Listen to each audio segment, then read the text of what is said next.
Good evening, MartiManiacs. This is MartiMania. I haven't seen y'all in like a month. Sorry. A lot of crazy stuff been going on as far as family's concerned, so I haven't really had that much time to do this. But anyway, I'm back now, so that's all that's important.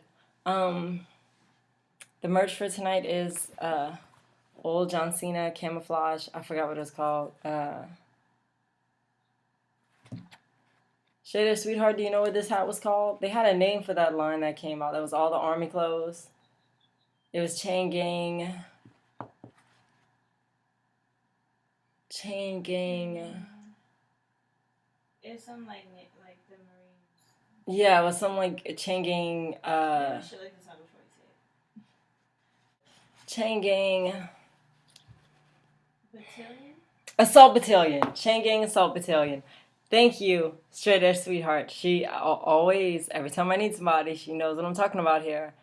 Chain Gang Assault Battalion hat. So anyway, that's that. I'm not wearing it because I don't feel like wearing a hat today. But anyway, so let's get right into Raw, which I actually just saw the beginning. Everybody was telling me about the beginning of Monday Night Raw and how I needed to see it. I finally watched it a little while ago. So much to be said about it. John Cena came out first. I think Ariel, John Cena came out first on Raw. Yes. He came out first. He was talking about some stuff. I really wasn't paying attention because he trails off every now and then. Starts talking about stuff that has nothing to do with what actually is at hand. So he was talking, and then Daniel Bryan came out with the yes, yes thing, which I have to say, I feel like Daniel Bryan is starting to get old. As much as I like him, the yes thing is played out now. I don't even think the fans were that into it this time. It kind of just looks stupid. And I'm tired of everybody else doing it because then CM Punk came out and he did the yes thing too. Like, is anyone who wants to see Daniel Bryan win? Or wants to see me win? This side, yes. This side, yes. It was kind of old. I was like, oh my God. And then AJ does it now. They asked John Cena, they were like, do you agree with Daniel Bryan? And John Cena's like, he was like, yeah. Yeah. I'm so And glad then he didn't do yes, yes, yes. yes, I know. They asked Jerry the King Lawler too, and he was like, yeah, I'm cool. But watching them all in the ring together, John Cena, CM Punk, and Daniel Bryan, when I saw them all together, it was just like I could see the difference. Like people want to get mad because John Cena is John Cena, but y'all know why John Cena has been John Cena for this long? Because he can be. CM Punk and Daniel Bryan were just like CM Punk was hopping around the ring saying yes, and something just clicked in my head, and I was like, this is so stupid. I'm looking at Daniel Bryan, I'm looking at CM Punk, which is funny because that was the only two people involved in the Little Money in the Bank thing that didn't have their entrance music. Instead, they came out doing what they both said they don't want to do. They both came out talking instead of wrestling or doing anything of any importance. They came out talking, and I don't know, I was looking at them, and I just saw this huge division about established dynasties versus flash in the pan indie guys. Because then, as if to prove my point more, Chris Jericho walks out. Which Chris Jericho, of course, he's Chris Jericho. I'm slowly starting to become more of a Jericho fan than Daniel Bryan, CM Punk, all the other people involved in Money in the Bank. I'm starting to drift more towards Chris Jericho. Which, this was a promo for the Money in the Bank pay-per-view, which I had to say this about Money in the Bank. It lost a lot of meaning to me when they took it out of WrestleMania and made it its own pay-per-view. Because now there's two briefcases, random people getting to have these matches, and like the Raw Money in the Bank. Well, let me go back to that. Anyway, so then Chris Jericho came out, pretty much read the other guys their rights and explained to them the fact that y'all are just y'all. I'm Chris Jericho. He invented Money in the Bank. He's the most badass person in the world. He's awesome. He's dressed like a rock and roll stripper.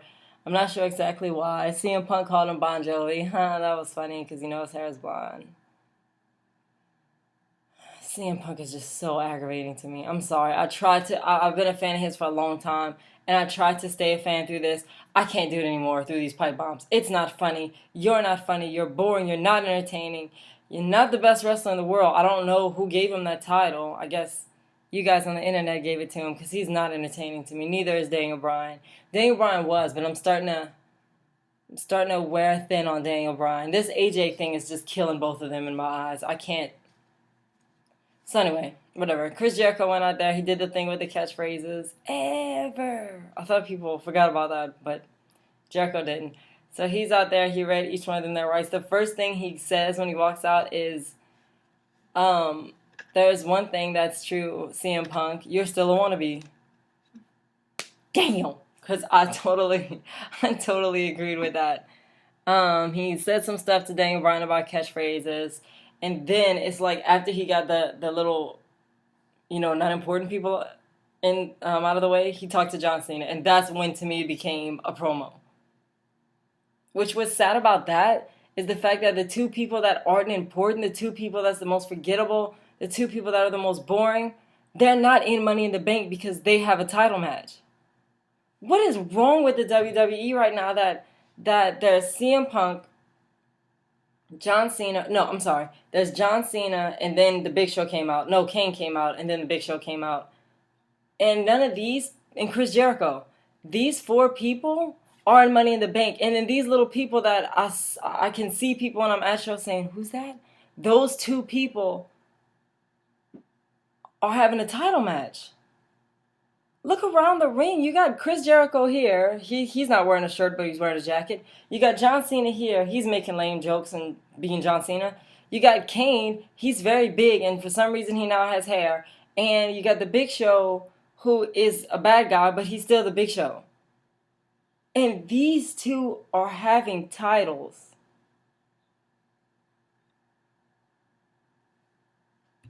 I know what the wrestling quote-unquote purists want to say about that, but it shouldn't be that way. It just should not be that way. It's so stupid that those two have belts right now. Those two are competing for a belt. They should be in Money in the Bank. How have they been winning titles for the majority of their career? Except for CM Punk. I know he did his whole I'm leaving, oh, I'm staying, pipe bomb thing. So the last time he won his belt just because he won it. But the time before then, both of them only got title in the shots for Money in the Bank. Which is what Money in the Bank is for, so, props to y'all for that. But this is effing ridiculous to have those two in the ring with this caliber of superstar. I know what they did in ROH. I don't really care about it. I know what they did in TNA or what CM Punk did in TNA. I still don't really care about it. I'm talking about WWE, and you can even see when everyone gets together how they separate. How Daniel Bryan and CM Punk kind of, okay, I'm going to back up and let the big guys handle it. And y'all know that too. CM Punk and Daniel Bryan, y'all know y'all not the best in the world. Y'all know that crap. So anyway, Chris Jericho was talking and he goes, I dare anybody to come tell me otherwise. And then Kane walks out and he just grabs the mic and he says, otherwise? Which for a second I didn't get it. Then I was like, oh, he told him otherwise. Okay. And then the Big Show came out and beat the hell out of everybody. And then there was a tag team match. An 8-man tag match between those with titles that don't deserve them and those that have no titles and should have titles, in my opinion. It was Santino Marella, Christian, Kofi Kingston, and R-Truth, which when they came out, I just was looking like, who the hell put these people together? So they all came out to Kofi Kingston's music, which Christian was looking like, excuse me, should come out to my song. And they were against Primetime Players, Titus O'Neil and Darren Young, and Cody Rhodes and David Otunga. And for some reason I felt like Dolph Ziggler should have been in that match, but I guess Dolph Ziggler's on to bigger and better things, so he wasn't worried about that. So that happened, and the match happened.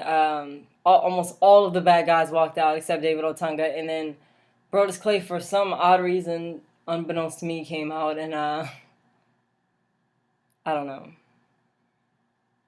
So anyway, the rest of Raw really wasn't that important. We don't even need to really get into it. But the main event was CM Punk and John Cena versus, oh God, Daniel Bryan. And who was Daniel Bryan's partner, y'all? Do you remember? CM Punk and John Cena versus, Daniel Bryan and, Chris Jericho. Which here's what's funny about that match. It was like Big Brother. Like, did y'all ever do Big Brothers, Big Sisters growing up? Like, there was an older kid that mentored a younger kid. That's what it felt like to me. It was like John Cena took CM Punk and brought him to the main event, and then Chris Jericho took Daniel Bryan and brought him to the main event, which, once again, I have to say, during the match, I just kept waiting for Chris Jericho and John Cena to get in the ring. I don't know, anaconda vices and pipe bombs don't do anything for me, nor does yes and a yes lock. They just, it's boring to me. So anyway. What? They always overdo it. They always overdo it. Like, Sose was doing pipe bombs every week after that. No, he wasn't. That was some stupid ass crap. No, he wasn't. And another thing, I was actually talking about this on Twitter last night with somebody. CM Punk's character somewhere along the way became a hypocrite. It became dumb, and now he doesn't talk about any indie anything. He doesn't talk about Colt Cabana. He doesn't talk about fired wrestlers. All he does is go out there and does exactly what everyone else that's the super face at the time does. And it's stupid because the whole basis of his face turn, I guess, of his becoming champion was to change everything about the WWE. The only reason he changed it, this is the huge change CM Punk was talking about. CM Punk changed the WWE title to being meaningless. Because now it's not even in the main event anymore. No one even cares about it. It's going to be decided, the WWE Championship, okay, you listen to me. The WWE Championship is going to be decided at Money in the Bank by AJ. Now I'm just angry. I'm angry for no reason right now because this is so stupid. They wanted to talk about how John Cena made the WWE about kids and how Triple H makes the WWE about Triple H. And how the Big Show is just boring and blah, blah, blah.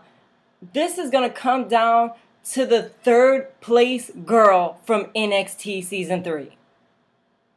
We're deciding major titles by this bitch who runs around in a circle dressed like other superstars saying yes. And has AJ had a good match since coming to the WWE? I don't know her from FCW. I really don't care about her from FCW. All I know is she's really tiny. I saw her in person this weekend. She's like a stick figure. I don't know. It just was so aggravating to me. I don't get... I feel like this crap is throwing a shade on a major title, and it's dumb, and it's stupid, and it should stop. So anyway, that's my feelings about CM Punk and Monday Night Raw. SmackDown was a party show this week, so I don't really care that much about party shows. They're never entertaining to me. It's hardly any wrestling. They were dancing backstage. There was a pizza on a plate, which was interesting. Eve came back. I'm glad to see Eve back, so that was cool. She was there Monday. Yeah, she was there Monday. Yeah, I saw her. Because she was talking about AJ. She talked to AJ about how to get attention, which is true. AJ did exactly what is doing exactly what Eve did already. And something interesting about the Raw, I have to go back to Raw for a second. The end of Raw was cool, although I didn't really understand the symbolism in it, that she set up a table and then she pushed CM Punk and then she stood up there looking like an idiot again. But once again, Chris Jericho and John Cena left. They were like, I'm not even being involved in this crap. This is stupid as hell. So Chris Jericho took his tight little leather pants and walked his way on out of there. And so it left Daniel Bryan, AJ, and CM Punk to finish Raw with a broken table and nothing else. Whatever. So then there was a 20-man battle royal at SmackDown, and Zack Ryder won. I don't really know what was up for grabs. I wasn't really paying attention. I think, was it a GM thing, Ariel? Did you watch it? I watched it, but I didn't know. That's unfortunate because SmackDown is really a great show, and they've been having great shows week after week after week. But this Great American Bash party thing, it wasn't an entertaining show to be. It was a party. It was what it was. It was a bash. It was a party, and it wasn't. Nothing ever gets settled or determined or anything at party shows. I did like the Alberto Del Rio. Show me your papers. I thought that was really funny. It reminded me so much of Eddie Guerrero. I have to say, right now, as far as titles go, SmackDown is doing a much better job of building feuds around titles than Raw is, because You got you got Sheamus and Alberto Del Rio, two very new people, but they're not forcing them down our throats like they are with Daniel Bryan and CM Punk. I have to hear about this crap on Raw. I have to hear about this crap on SmackDown. Alberto and Sheamus, I don't think they should be doing this over a major title yet at this point in their careers, but it's the lesser of two evils. It's the smarter of two stupids. I much prefer watching Sheamus and Alberto Del Rio do this than Daniel Bryan, AJ, and CM Punk. If this was Intercontinental Belt, I'd have no problem with this. This is a WWE title. Sorry, I'm not going to go back off on this again. But, so that happened. It's cool, whatever. Tyson Kidd is getting a little push right now, which I'm really excited about because it's so overdue. He beat Lars Tenzai, Tenzai this week on SmackDown. So, after qualifying for Money in the Bank and beating Tenzai, it's really great to see him starting to do stuff because Tyson Kidd has been overlooked for so long. The push Zack Ryder's been getting, it should have been Tyson Kidd. Tyson Kidd is an amazing wrestler. If you've never seen him in person, I've seen him in person a couple times. You can even see his matches on television and know he's a great wrestler. He's a fantastic, fantastic wrestler. You can tell his training, you can tell that he wants it, and he just, I can't say enough good things about Tyson Kidd. I'm really, really excited. So I want to talk about Money in the Bank for a second, the pay-per-view. You look at the shows and who's competing for each title and how they got their spots. The Raw Money in the Bank ladder match, it just kind of seems like they just said, who should be in Money in the Bank? Oh, these people. And they just put them in there. SmackDown had qualifying matches with great superstars. It got to the point where on SmackDown, when two people would go for Money in the Bank qualifying match, I'd actually get upset because that meant one of them weren't going to be in it because they were great people. Money in the Bank to me was designed to give people who wouldn't get a title shot a chance to get a title shot. I don't understand that with the Raw side. John Cena, Chris Jericho, Kane, and The Big Show are already qualified for the Raw Money in the Bank. And, I mean,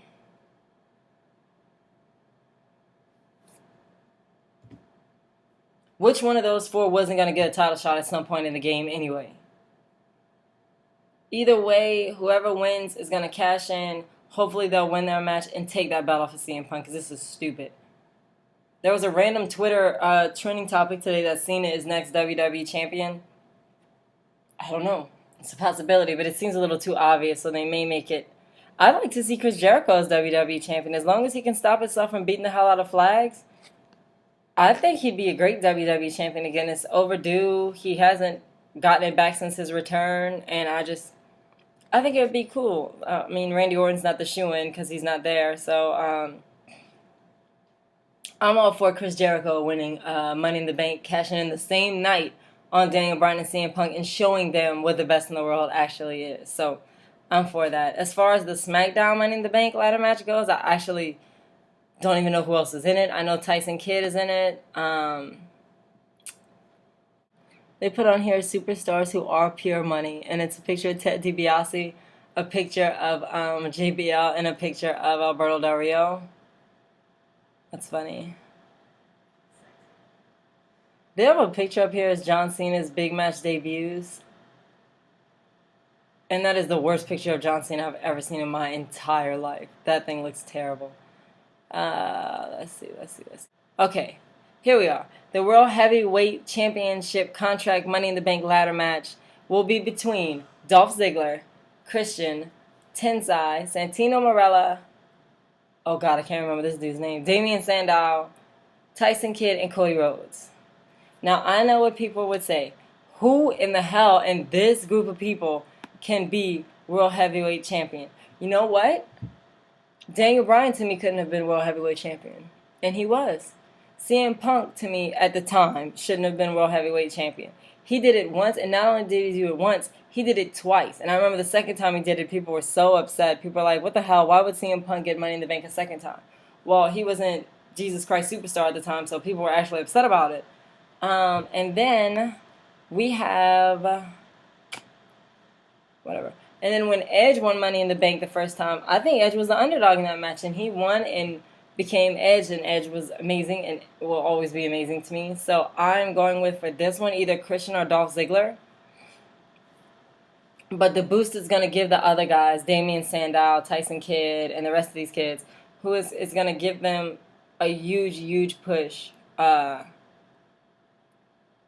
So yeah, the Money in the Bank ladder match for SmackDown seems so much better to me than the one for Raw.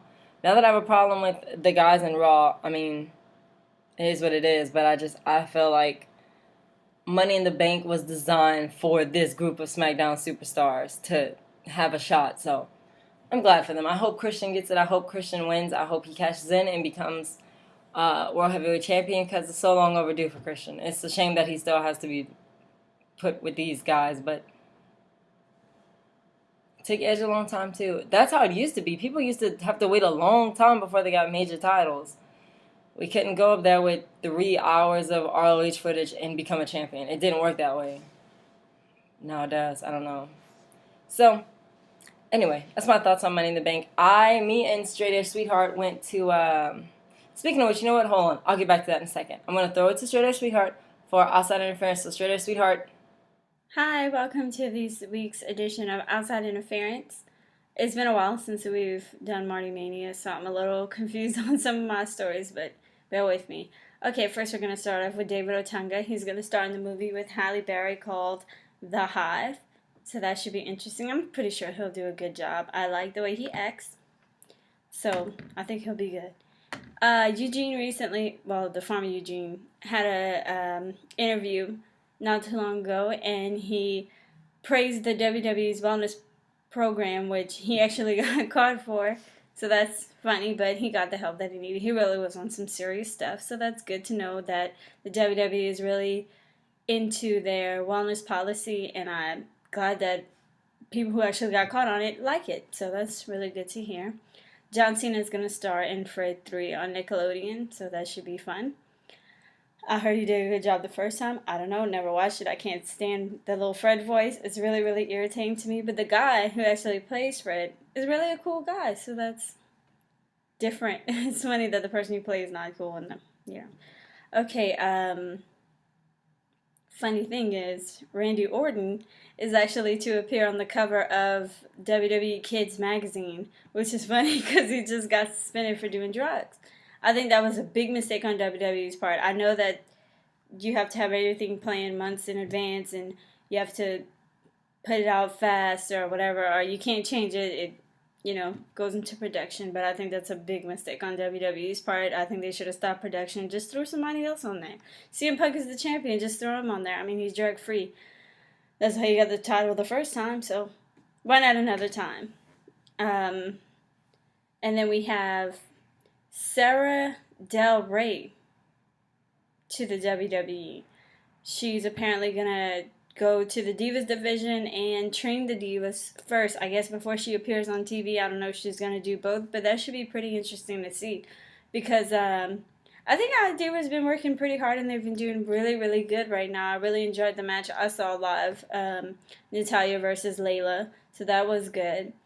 There's my biggest story I have for you guys is about Divas leaving.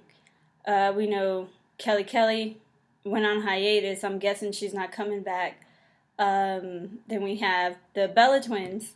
They also left, so that's interesting. And I'm kind of sad because I really like the Bella Twins. So that's interesting. Everybody's saying they're leaving because they're not getting any camera time. They're not getting serious matches and serious deals and serious pushes, which is half and half. I don't know how to feel about that, because on one side we have the Kelly and the Bella Twins. I thought the Bella Twins could wrestle, but a lot of people act like they can't. So, and they're leaving, but because they're leaving, girls like Natalya and Layla, and I think Layla can wrestle. I don't care what you guys say. She's really good, and she's really awesome in person. So those girls are getting their time to shine. So that's really good, and I admire it. It sucks that AJ is in the front right now because she can't wrestle worth a damn, and she's in the middle of the World Heavyweight Championship. The WWE Championship, and that sucks because our WWE Championship is being decided on little pencil thin AJ. That sucks. I know she wrestled when she was younger, but I want to see her do something in the ring instead of yes, yes, yes, and kissing all the superstars. Like, what is that? You look like a whore. Anyway, but that's this week's edition of Outside Interference, and hopefully I have some really good stuff for you next week once I figure out where I left off the first time. I'm gonna go ahead and let Marty have that back. Okay. Thank you, Shredder Sweetheart, for the news. There's always interesting stuff going on. So, me and Straight Edge Sweetheart actually attended a Raw Super Show house show this past weekend. I don't know. I think it was week before last. I don't remember. It was June 30th, whenever the hell that was. And I noticed there was a spike in ticket prices. It went up to like $100 for a house show ticket. But let me tell you, well worth it. I've been to over. That was show me and Straight Edge Sweetheart figured out that was the 25th WWE event for us. I know that's like a lot. I have a mental problem with these people. So we went. It was amazing. It was like the best show I'd ever been to. It was awesome. I got to see Sin Cara, and we were sitting in the second row, so we got to see a ton of people. And it was great seats. We saw Sin Cara.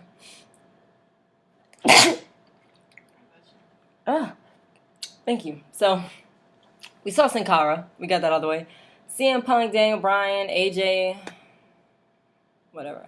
Sheamus, Alberto Del Rio, who, let me say, Straight Edge Sweetheart freaked out again for Alberto Del Rio. This time, though, she freaked him out, too. I've never seen a little girl that's standing like 5'3", weighing like a buck and a half, fully clothed. Wait, that's not the phrase. Whatever the phrase. Yeah, she's small. That's the point I'm trying to make. She's tiny. She's compact. Scared the hell out of Alberto Del Rio. Poor thing did not know what to do. He was calling for pedals and apologize and all these things and vengeance. And it was, she scared the dude. So anyway, whatever. She didn't really cheer for CM Punk, which I thought was weird since she was dressed head to toe with CM Punk gear. Why bother to cheer for him? I noticed there's a new house show set thing. I don't know how many of y'all have been to house shows before this year, but there wasn't a stage. There was just a black curtain and a disco ball. Very indie-rific. They'd open the door. They'd push the curtains back. CM Punk got stuck in them in Baton Rouge. They'd walk out, have their little match, and leave. There was like one light, like one spotlight for the matches. Now there's all these lights going off, and there's movies all over the place. There's a thing in the middle of the ring that you can look up if you have bad seats to watch. I don't know if that's just the Cajun Dome. I think it might be. I don't know if every arena has that TV that hangs in the middle where you can see everything. We got it. That's all I'm worried about. So we went. It was awesome. I had the time of my life. It was amazing. That's all I'm going to say. And what was I going to... Oh, there was a steel cage match between John Cena and The Big Show. I had no idea how they were going to have a steel cage match in the arena where you can't lower the steel cage from the ceiling. If y'all want to know, I keep looking up. I'm giving an example of what happened. You can't bring the steel cage down because of that TV that sits in the middle. So what happened was they put a steel cage together like a puzzle. They had an intermission, and then people were coming out with big old fence things, and then there was a link, and it was super wobbly. It was super dangerous. I was really terrified that it was going to fall on me. And I have to say, the last show I complained about the security at the Rouge River Center. Well, security at the Raw Super Show, the Raw SmackDown Super Show, was on point to a fault. The security guard was terrorizing me and my sister. My sister was terrified of him because he just kept looking like... I mean, if you sneezed, he was like, take it outside. It was ridiculous. You couldn't hold your camera up for too long because he thought you were shooting video, and he'd come and be like, put the camera down now. Get off the chairs. Jack Swagger tried to have banter with him. He even shut Swagger down. He was like, don't talk to me, I'm working. Damn. It was hilarious. It was awesome. There was a Divas match between Layla and Natalya, and I'm so proud of the Cajun Dome, Lafayette, Louisiana, for getting behind these divas. It sounded like a match, like a main event match in there. They were chanting for Layla. They were booing Natalya. The match went on for, what'd you say, Ariel, the match? 10, 15 minutes? Which is long for a divas match. It was great. I don't know what happened the next night because obviously I wasn't there, but It was a great night. It was worth the money, and I cannot wait for the next show, which is, for those of you who don't know, they announced at the show that there's another show, a taped Raw, which means it's going to be a whole different kind of show. I think it's November 26th. November 26th? Show at the Cajun Dome? She doesn't know.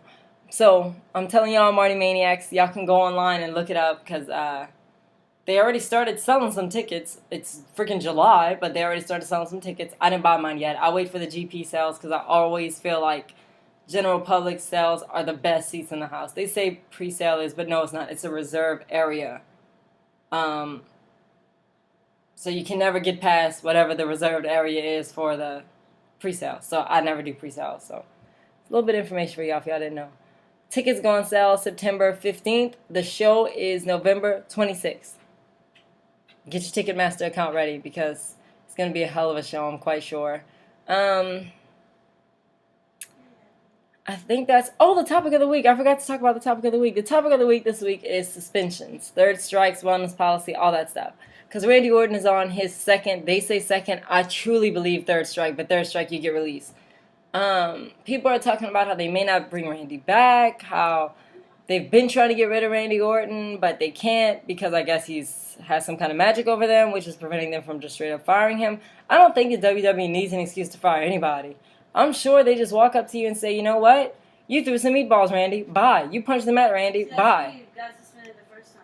Throwing the meatballs was how you got suspended the first time? Yeah. See, I thought it was when he did the weed at WrestleMania 24 or whatever it was. You remember he was talking about it? We didn't. He might have got suspended for weed, but it wasn't in the wellness policy until a few years later. So technically, it's not. I'm not defending Randy Orton. You are defending Randy Orton. Did you hear Straight Up Sweetheart defending Randy Orton? Any means necessary, but I'm just saying that. Anyway, so I love it. I think the three strike policy makes a lot of sense. The only problem I have with it, I think it should be renewed every so many years. You can't have three strikes your whole entire career and get fired. That's not fair in my opinion. Like stuff like Evan Bourne. If he comes back and gets suspended again, fire his ass. That's ridiculous. The guy was like, welcome back, Evan. Yeah. You're suspended again. Like, what the hell? Who does this? That's what I'm saying. Randy Orton, really, I think it's his third strike, but I think the strike should reset every, I don't know, 3 or 5 years. It does? It's every 10 years or 5 years. 10 years? That's a long It's like 5 time. or 10, something like that. It's Because 5 years. 10 years, the majority of them dudes not even going to be there anymore. At least 5. Yeah, okay, I'll say 5. 5 years it should reset. It does reset? You have to go to rehab, though. You have to go to rehab. You have to go to rehab if you fire for drugs. And then they wait, and then they can hire you again. That seems fair, I guess. Which really aggravates me with people like Randy Orton, Jeff Hardy, Evan Bourne, who keep doing the same crap over and over again. Now, Jeff Hardy, there was a rumor before he left that he was going to go to pursue other things.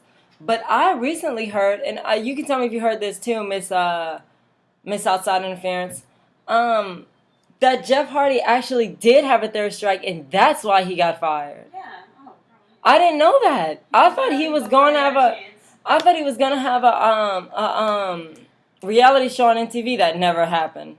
MTV was like, I'm not touching y'all. Y'all crazy as hell. Y'all burning trailers. Y'all are just nope. MTV was like, nope. We're gonna go with the hills.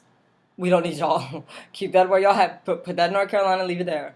So yeah, I never heard that until like not that long ago when I was talking about this on Twitter. I thought it was stupid that he had 2 strikes and they gave him a title. That's a terrible example. Why would you give him a title? At the time, who clearly is not trustworthy. He's telling y'all, give me a title and I will smoke weed. I mean, it's ridiculous. It's insane. And here's another little factoid for y'all. I don't think Matt Hardy, who stayed clean his entire career, never got suspended. He was always injured. Never got a major title run. Yes, he had the ECW title. No, that does not count. I don't think... Did Matt Hardy ever have a major championship? No, he didn't. Too busy chasing Playboy bunnies to qualify for anything. So yeah, there you go. I don't know what the deal is with Randy Orton. I don't know exactly what he did. I don't really care that much. there's so many other things you could suspend Randy Orton for on a regular basis. And what's funny about that is since he got suspended, he's been more into his fans and more into Twitter. I'm going to tweet this. I'm going to tweet this to a fan. I'm going to tell a fan that. All of a sudden, they can't bring you back, Randy. You're not Zack Ryder. Stop trying to use the internet. And he's constantly taking pictures of small turtles and stuff, which is weird to me as well, but whatever. So, yeah. I don't know. It is what it is with Randy Orton. He's gonna come back because he's Randy Orton, Princess Pretty Girl. He's gonna come back. He's gonna probably take a title from whoever has it, whoever rightfully deserves it. If Christian wins Money in the Bank, cashes in on Sheamus, because Alberto's not gonna win. Cashes in on Sheamus and wins his so long deserved title shot that he finally has a title. It's gonna last him until Randy Orton gets back, and Randy Orton is gonna slither his way through, punch the mat all the way to Christian and just punch him and then win. And he'll be World Heavyweight Champion. Because whoever's going to take this belt after Money in the Bank is just a placeholder until Randy Orton gets home. We all know it.